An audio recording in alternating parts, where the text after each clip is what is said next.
প্রিয়া, কোথায় তুমি? বাবা তুই একটা কাজ কর, আমি না তোর খালার বাসায় যাচ্ছি, আমাকে একটু পৌঁছা দিয়ে আয়। আচ্ছা ঠিক আছে, তাহলে তুমি চলো আমার সাথে, আমি নামিয়ে দিচ্ছি। প্রিয়া কোথায়? হ্যাঁ চল। হ্যাঁ আচ্ছা শোনো, আমি বলি, আমি অফিসে যাচ্ছি আর মাও আমার সাথে যাচ্ছে, মাকে খালার বাসায় নামিয়ে দেবো, ঠিক আছে? ও অফিসে গিয়ে আবার ওখানে টাকা জমা করতে হবে, বুঝতে পারছো? কিছুদিনের টাকা আবার বেদাকের টাকাগুলো আমার কাছে জমা আছে, তো ওগুলো জমা করতে হবে। চল আচ্ছা, বাবা, দেরি হয়ে হ্যাঁ যাচ্ছে। চলো সামনে। দাঁড়াও। তুমি যে যাচ্ছ টাকা দাও জমা দেওয়ার জন্য, সে টাকা কি তোমার কাছে আছে? কেন, আমার টাকা তো আমার কাছেই আছে। না, এই ব্যাগে কোনো টাকা নেই। টাকা তোমার মা তোমার ব্যাগের থেকে চুরি করে নিয়ে পালাচ্ছে। কি সব উল্টাপাল্টা কথা বলতেছো? মা কেন আমার ব্যাগ থেকে টাকা চুরি করে বৌমা, পালাবে? তুমি এগুলা কি কথা বলতেছো? তোমার মাথা ঠিক আছে? তুমি কি বলতেছো? আমার ছেলের টাকা আমি চুরি করে পালাচ্ছি মানে? দেখুন মা, এমন ভাব করবেন না যে ভাজা মাছটা উল্টে খেতে জানেন না। আপনি তো আপনার বোনের বাসায় যাচ্ছেন এই টাকাগুলো পাচার করার জন্য। আপনি টাকাগুলো ওখানে রাখতে যাচ্ছেন, আমি সব জানি, এবং আমি জানি টাকাগুলো ব্যাগের মধ্যেই আছে। তোমার মা তোমারই টাকা চুরি করছে। বৌমা কি সব মুখ সামলে কথা বলো। বাবা তুই বিশ্বাস করিস না, আমি তো টাকা সম্পর্কে কিছুই জানি না। কি সব উল্টাপাল্টা কথা বলতেছো প্রিয়া? আমার মা কেন আমারই ঘরে টাকা চুরি করবে?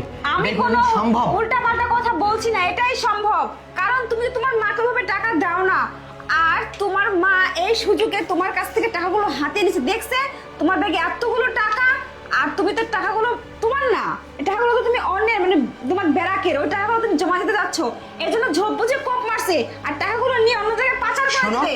সকাল সকাল কি তোমার মাথা খারাপ হয়ে গেছে নাকি? হ্যাঁ, মা কি করতে টাকাগুলো চুরি করবে? আর টাকাগুলো সম্পূর্ণ আমার ব্যাগে ছিল।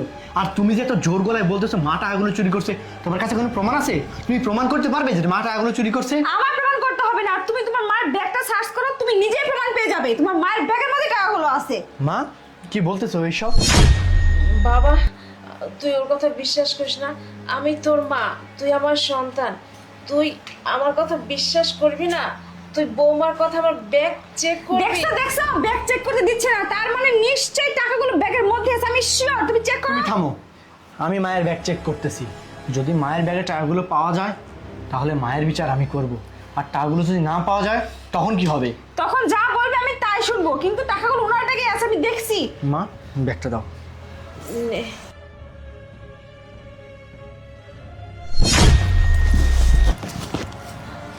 আরে টাকাগুলো তো ওনার ব্যাগেই ছিল, তাহলে টাকাগুলো কোথায় গেল? আমি তো কিছুই বুঝতে পারতেছি না।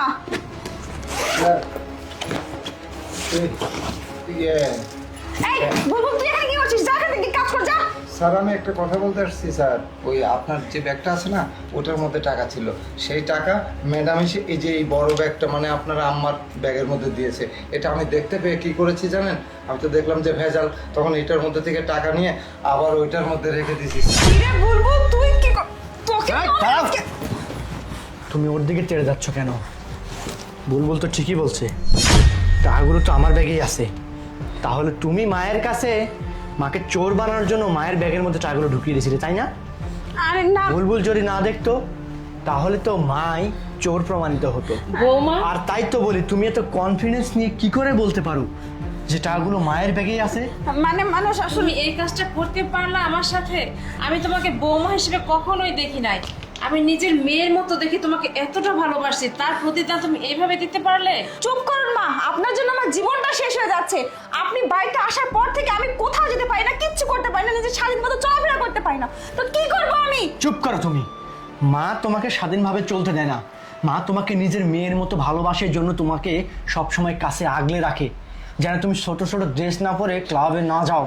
সেই জন্য মা তোমাকে নিজের মেয়ে মনে করে এইসব করা থেকে দূরে রাখে। তাই তুমি মায়ের উপর ক্ষিপ্ত হয়ে মাকে চোর প্রমাণিত করে বাড়ি থেকে বের করতে চেয়েছিলে তো? যা করছি বেশ করছি। ঠিক আছে, বেশ করছো তো, যাও বের হও। কি বলতে চাচ্ছ তুমি? চাও বেরিয়ে যাও এখান থেকে। তোমার মা যদি আমি কোনো কথা শুনতে চাই না, তুমি এখন এই মুহূর্তে বাড়ি থেকে বেরিয়ে যাবে। ঠিক আছে, আমিও তোমাদের সবাইকে দেখে নেব। ঠিক আছে, যাও তুমি।